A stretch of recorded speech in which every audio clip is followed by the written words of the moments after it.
SIR এ বিরাট বাদ ভুয়ো voter, বিপদের কিনারে তৃণমূল, অ্যাকশন শুরু নির্বাচন কমিশনের। পশ্চিমবঙ্গ সহ দেশের 12টি রাজ্য ও কেন্দ্রশাসিত অঞ্চলে এসআইআর প্রক্রিয়া শুরু হয়েছিল গত 4 নভেম্বর। পশ্চিমবঙ্গে 11 ডিসেম্বর এনুমারেশন পর্ব শেষ হয়। 16 ডিসেম্বর প্রকাশ্যে আনা হয় খসড়া ভোটার তালিকা। চূড়ান্ত তালিকা প্রকাশিত হয় 14 ফেব্রুয়ারি।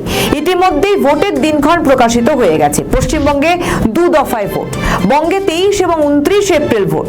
প্রথম দফার ভোটের জন্য মনোনয়ন জমা দেওয়ার প্রক্রিয়া সোমবার থেকে শুরু হয়েছে। মনোনয়ন জমা নেওয়ার শেষ দিন হলো 6 এপ্রিল। পশ্চিমবঙ্গে প্রথম দফার ভোটের জন্য ভোটার তালিকা চূড়ান্ত। যে 60 লক্ষ ভোটারের আবেদন লজিক্যাল ডিসক্রিপেন্সির তালিকায় ছিল, তার মধ্যে 45 লক্ষ যাচাইয়ের কাজ শেষ হয়েছে। প্রথম দফার ভোট যেখানে রয়েছে সেখানে আপাতত আর যাচাইয়ের কাজ হবে না। তবে 45 লক্ষ আবেদন যাচাই হলেও এখনো পর্যন্ত 38 লক্ষ ভোটারের নাম সাপ্লিমেন্টারি অর্থাৎ বিচারাধীন তালিকায় রয়েছে। অর্থাৎ 38 লক্ষের মধ্যে কম বেশি 21 লক্ষের নাম ভোটার লিস্টে উঠেছে। বাকি প্রায় 17 লক্ষের নাম বাদ ভোটার তালিকা থেকে। নির্বাচন কমিশনের বিজ্ঞপ্তি অনুযায়ী ভোটার তালিকা থেকে নাম বাদ প্রায় 80 লক্ষেরও বেশি। একটা বিষয় বলে রাখা ভালো, এর মধ্যে যেমন রয়েছে মৃত ভোটার, তেমনি রয়েছে ডুপ্লিকেট ভোটার, অনুপস্থিত ভোটার, রয়েছে আনম্যাপড ভোটার এবং অযোগ্য ভোটার। নির্বাচনের এসআইআর এ বহু নাম বাদ যাওয়ায় বিপাকে তৃণমূল। সোমবার ভবানীপুরেও মমতাকে হারানোর হুঙ্কার দিয়ে নন্দীগ্রামের জন্য শুভেন্দু অধিকারী মনোনয়ন জমা দেন। মনোনয়ন জমা দিয়ে কি বলেছেন শুনুন। আর ভোটের পাটিগণিতের হিসাবে এসআইআর এর পরে ভবানীপুর তো বিজেপির আবার হয়ে গেছে। ভবানীপুর বিজেপির প্রথম নয়, আমি জিতলে প্রথমবার জেতা হবে না।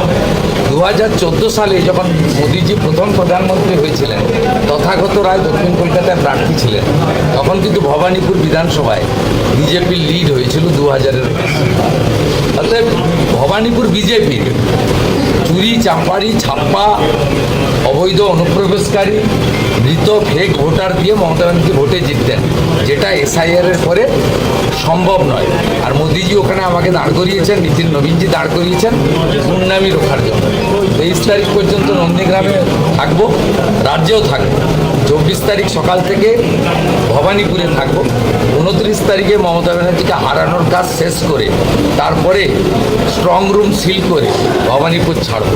4 তারিখে শুভেন্দু অধিকারীর এই মন্তব্যের পর তুঙ্গে রাজনৈতিক চর্চা। তৃণমূল সুপ্রিমো মমতা বন্দ্যোপাধ্যায়কে বারংবার দেখেছিল এসআইআর ইস্যুতে সরব হতে। মাননীয়া বলেছিলেন, কোন রকম বৈধ ভোটারের নাম যদি বাদ পড়ে যায় তাহলে আন্দোলন তীব্র থেকে তীব্রতর হবে। অন্যদিকে কমিশনের কর্তারা এই জটিলতার জন্য রাজ্য সরকারকেই দায়ী করছেন।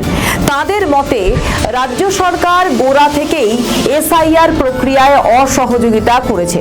নির্বাচন কমিশনের দাবি, বিশাল সংখ্যক নাম বাদ দেওয়ার পিছনে ভুয়ো ভোটার বা তথ্যের গরমিল রয়েছে।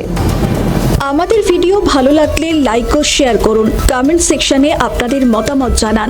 আরও ভিডিও পেতে আমাদের চ্যানেলটিকে সাবস্ক্রাইব করুন এবং প্রতি মুহূর্তে খবরের আপডেট পেতে প্রেস করুন বেল আইকন।